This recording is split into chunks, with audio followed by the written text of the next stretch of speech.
नमस्कार दोस्तों, electrical channel में आपका स्वागत है। आज का पहला सवाल, लेड एसिड सेल में सक्रिय पदार्थ होता है। पहला लेड परऑक्साइड, दूसरा स्पंजी लेड, तीसरा तनुगंधक का अम्ल, चौथा उपरोक्त सभी। तो इसका सही उत्तर होगा चौथा उपरोक्त सभी।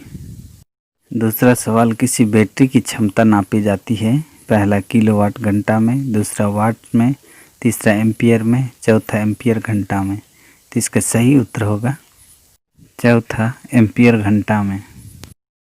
तीसरा सवाल, लेड एसिड सेल की तुलना में निकिल आयरन सेल की क्षमता कम होती है। पहला, इसका विद्युत वाहक बल कम होता है, दूसरा, इसमें कम इलेक्ट्रोलाइट प्रयुक्त होता है, तीसरा, इसका आंतरिक प्रतिरोध उच्च होता है, चौथा, इसकी संरचना सघन होती है। तो इसका सही उत्तर होगा तीसरा, इसका आंतरिक प्रतिरोध उच्च होता है। चौथा सवाल, कार्बन जिंक सेल में द्विध्रुवक का कार्य है। पहला, उत्पन्न हुई हाइड्रोजन को जल में परिवर्तित करना, दूसरा, जिंक के बर्तन पर होने वाली रासायनिक प्रक्रिया की तीव्रता को कम करना, तीसरा, सेल का आंतरिक प्रतिरोध बढ़ाना, चौथा, उत्पन्न हुई ऑक्सीजन का शोषण करना। तो इसका सही उत्तर होगा पहला, उत्पन्न हुई हाइड्रोजन को जल में परिवर्तित करना। पांचवा सवाल, सूक्ष्म सेल में कौन सा पदार्थ द्विध्रुवक का कार्य करता है।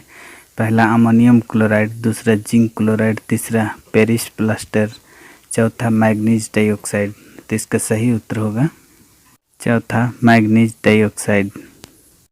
छठवां सवाल, जब लोड प्रतिरोध का मान सेलों के कुल आंतरिक प्रतिरोध के तुल्य हो जाता है तो क्या होता है। पहला, सर्किट करंट अधिकतम होता है, दूसरा, लोड को अधिकतम शक्ति प्राप्त होती है, तीसरा, लोड के क्रॉस अधिकतम विद्युत वाहक बल प्राप्त होता है, चौथा, परिपथ की दक्षता उच्च होती है। तो इसका सही उत्तर होगा पहला, सर्किट करंट अधिकतम होता है।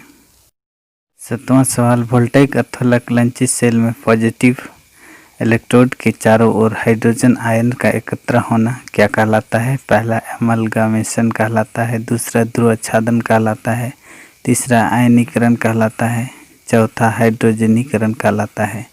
तो इसका सही उत्तर होगा दूसरा, ध्रुवच्छादन कहलाता है। आठवां सवाल, लेड एसिड सेल पुनः आवेशित किए जाने योग्य होता है क्योंकि पहला, इसमें तनुगंधक का अम्ल इलेक्ट्रोलाइट के रूप में प्रयोग किया जाता है, दूसरा, इसकी रासायनिक प्रक्रिया उत्क्रमणीय होती है, तीसरा, यह एक तार प्रकार का सेल है, चौथा, इसके इलेक्ट्रोलाइट का अपेक्षित घनत्व उच्च होता है। तो इसका सही उत्तर होगा दूसरा, इसकी रासायनिक प्रक्रिया उत्क्रमणीय होती है। 9 number, 144 AH battery 8 ampere current लगभग खाली स्थान घंटों तक प्रदान कर सकती है। पहला, 10, दूसरा, 12, तीसरा, 15, चौथा, 18। तो इसका सही उत्तर होगा चौथा, 18 घंटों तक। 10वां सवाल, निकिल आयरन सेल होता है। पहला, तार सेकेंडरी सेल, दूसरा, सूक्ष्म प्राइमरी सेल, तीसरा, तार प्राइमरी सेल, चौथा, सूक्ष्म सेकेंडरी सेल। तो इसका सही उत्तर होगा पहला, तार सेकेंडरी सेल।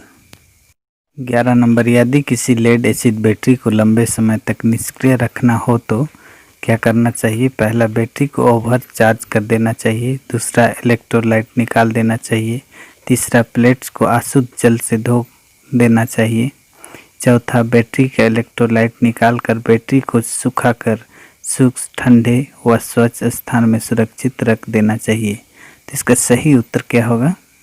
सही उत्तर होगा, बैटरी का इलेक्ट्रोलाइट निकाल कर बैटरी को सुखाकर सूक्ष्म, ठंडे व स्वच्छ स्थान में सुरक्षित रख देना चाहिए। 12 नंबर, चार्जिंग के समय लेड एसिड सेल विद्युत ऊर्जा को परिवर्तित करता है। पहला, ऊष्मीय ऊर्जा में, दूसरा, रासायनिक ऊर्जा में, तीसरा, प्रकाश ऊर्जा में, चौथा, यांत्रिक ऊर्जा में। तो इसका सही उत्तर होगा दूसरा, रासायनिक ऊर्जा में।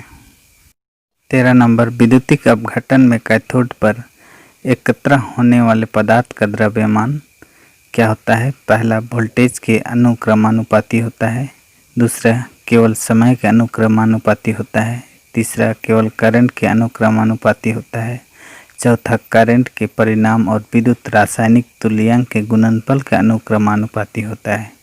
तो इसका सही उत्तर होगा चौथा करंट के परिणाम और विद्युत रासायनिक तुल्यांक के गुणनफल का अनुक्रमानुपाती होता है।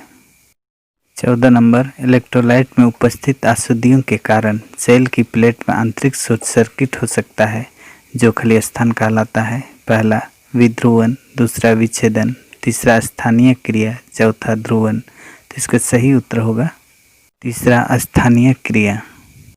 15 नंबर, इलेक्ट्रोलाइट की अवस्था को व्यक्त किया जाता है। पहला अपेक्षिक घनत्व के रूप में, दूसरा आउटपुट वोल्टेज के रूप में, तीसरा आउटपुट करंट के रूप में, चौथा अम्लीय अंश के रूप में। तो इसका सही उत्तर होगा पहला अपेक्षिक घनत्व के रूप में। थैंक यू दोस्तों, चैनल को सब्सक्राइब करें, बेल आइकन दबाएं, जिससे कि आपको सबसे पहले नोटिफिकेशन मिले। इसके साथ ही लाइक करें, शेयर करें और कमेंट करें।